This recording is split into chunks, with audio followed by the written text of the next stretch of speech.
ባለፈው ማለት ነው ፎሬክስ ሐራም ነው አልካት ጓደኛዬን ጠይቃ ነበርና ተማምሽ ሐራም ሆነ ግን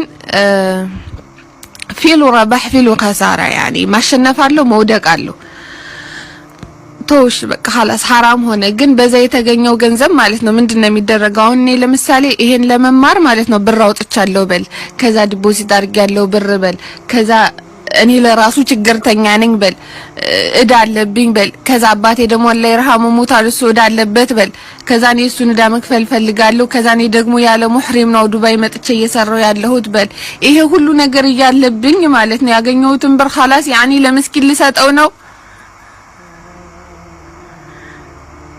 ها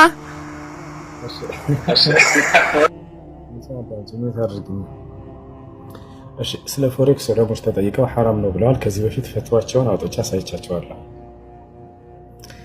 እሺ እንዳጠቃላይ በሐራም ከተገኘ ገንዘብ ያን ገንዘብ ምንድነው መደረግ ያለበት እንደ እስላም ከተባለ قال الامام العلامه صالح الفوزان حفظه الله تعالى يتصدق به للفقراء ሼክ ሷሊህ አልፈውዛን በዚህ ጉዳይ ተጠየቁ። ከሐራም ምንጭ የተገኘን ገንዘብ ምን እናድርገው ሲባሉ ጊዜ ያ ሰው እንዳይበላው ይልቁንስ ለድሃዎች አሳልፎ ይስጣል።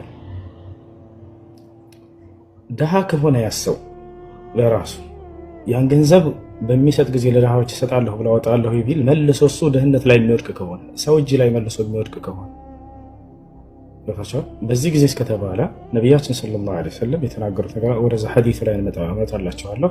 ምን ያደርገዋል ባጭሩ ይሄ ሰው ድሃ የሚሆን ከሆነ መልሶ እዛው ራሱ ተውበት አድርጎ ወደ አላህ Subhanahu Wa Ta'ala ያን ገንዘብ ይጠቀማል። ከማንም በላይ ሰደቃ የሚገባው ድሃ ከሆነ ሰውየው ለራሱና ለቤተሰቡ ነውና ነብያችን ሰለላሁ ዐለይሂ ወሰለም ወብደእ ቢመን ተዑል አሉ። ሰደቃ ስታደርግ ጊዜ ከምትቀልባቸው ከቤተሰቦች ይጀምራሉ። አያችሁ። ስለዚህ ከራስ ይጀምራል። ድሃ ከሆናችሁ ቤተሰቦች ድሃ ከሆኑ ወደ አላህ ተውበት አድርገሽ ያን ገንዘብ ትጠቀማላችሁ።